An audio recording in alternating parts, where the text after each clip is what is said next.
Y así estamos iniciando este segundo bloque y como lo habíamos prometido tenemos en nuestros estudios la presencia del profesor Cristian Borello, profesor de Ciencias Sociales de la Escuela Libertador General San Martín, para hacer referencia a este 9 de julio que se ha conmemorado en el día de ayer. Buenas noches, Cristian. ¿Qué tal, Gustavo? Buenas noches. Bueno, hemos solicitado tu presencia para que, bueno, nos haga un resumen del motivo de la celebración del 9 de julio. Bueno, el 9 de julio, como todos sabemos, es la celebración de historia más importante que nosotros tenemos dentro de nuestro país, porque justamente hace referencia a la declaración de nuestra independencia nacional. Cuando nosotros hablamos del 9 de julio no podemos separar lo que fue 9 de julio de 1816 con lo que fue 25 de mayo de 1810. Es decir, el 25 de mayo de 1810 representa en nuestra historia nacional el primer puntapié para después llegar 6 años más tarde a lo que fue la declaración de nuestra independencia. Es ahí, en 1810, cuando nuestros patriotas, que formaron justamente la primera Junta de Mayo, ya muestran ese interés por querer que todas estas tierras que dependían en ese momento del rey de España fueran el día de mañana un territorio independiente, un territorio libre y soberano. En 1816 el año comienza en nuestro país con muchas situaciones en cuanto a rebeldías internas. Nosotros estábamos pasando con un enfrentamiento con los realistas, que eran aquellas personas que eran partidarios del rey de España. Había problemas en el ejército del norte. San Martín estaba como gobernador de Cuyo y exigía que se declarara la independencia a nivel nacional de manera urgente. Belgrano estaba recién llegado de Europa, también apuntaba justamente a que nuestro país, en aquel momento nuestras tierras, las Provincias Unidas de Sudamérica, como se las llamaba, declararan la independencia, y existía también de parte del Ejecutivo Nacional, que en aquel momento era el Directorio Supremo, un marcado interés para que se reuniera un congreso.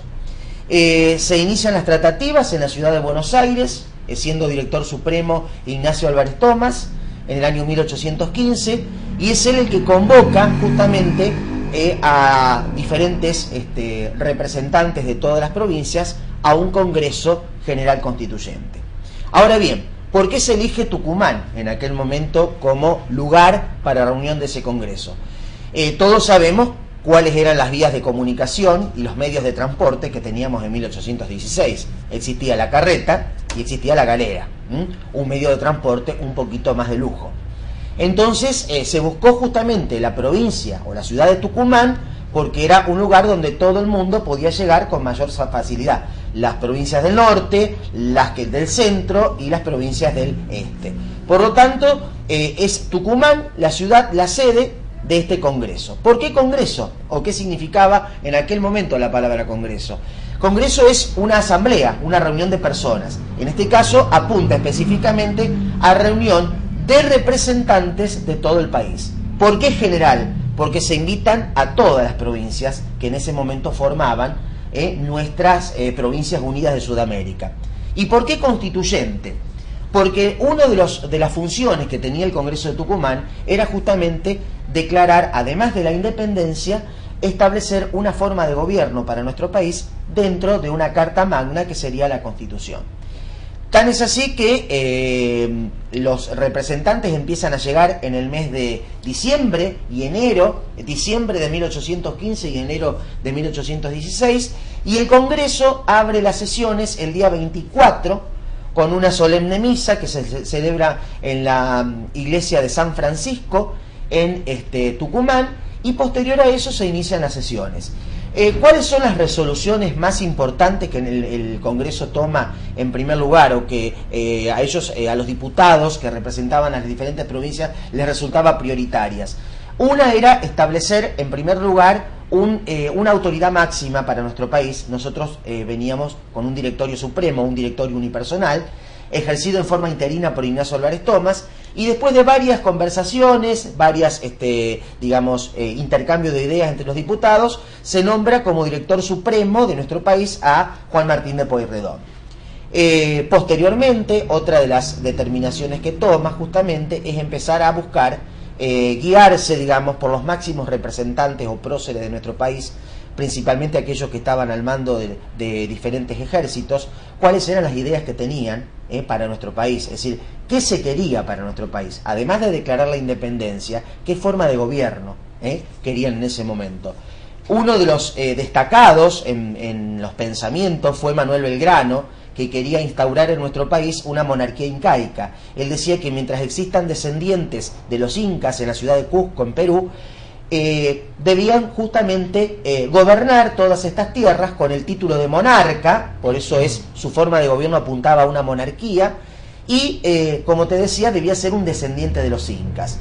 San Martín tenía ideas más republicanas, apuntaba más a ideas republicanas, a establecer otra forma de gobierno. Y Buenos Aires justamente lo que quería era, en aquel momento, y como siempre dentro de nuestra historia, centralizar el poder en la ciudad, no apuntando específicamente a determinadas formas de gobierno. Y es también cuando surge, en estos años, ya la idea de unitarismo y federalismo. Aquellos que querían la participación de las provincias en el gobierno central o en el gobierno nacional, y aquellos que querían centralizar el poder en un determinado lugar, específicamente Buenos Aires, sin participación de las provincias en el gobierno. Bueno, continúan las sesiones del Congreso, y el 9 de julio de 1816, bajo un día de sol, un día muy lindo y muy entusiasta de parte de los diputados, el Congreso declara la independencia nacional. Es decir, en el texto que versa la declaración de la independencia se aclara de Fernando VII y de la metrópoli. ¿Por qué Fernando VII? Porque en aquel momento era Fernando VII, el rey de España, el dueño de todas estas tierras. Y de la metrópoli, justamente, de España en todo su conjunto. Posteriormente a ese texto de la independencia del día 9 de julio se le agrega, se le hace un agregado 2 o 3 días después que dice: y de toda otra dominación extranjera. Es decir, que nos declarábamos independientes de España y de cualquier otro país que en ese momento hubiese querido ocupar estas tierras o invadirnos. No nos olvidemos que en el 1816 pasábamos por varios problemas internos y corríamos el peligro justamente de que cualquier país o potencia extranjera nos invadiera. Otra de las cosas importantes que hizo el Congreso después de la declaración de la independencia es justamente aprobar la bandera nacional como símbolo patrio. Porque la Asamblea del año 13 había aprobado solamente el escudo, el himno nacional y la escarapela.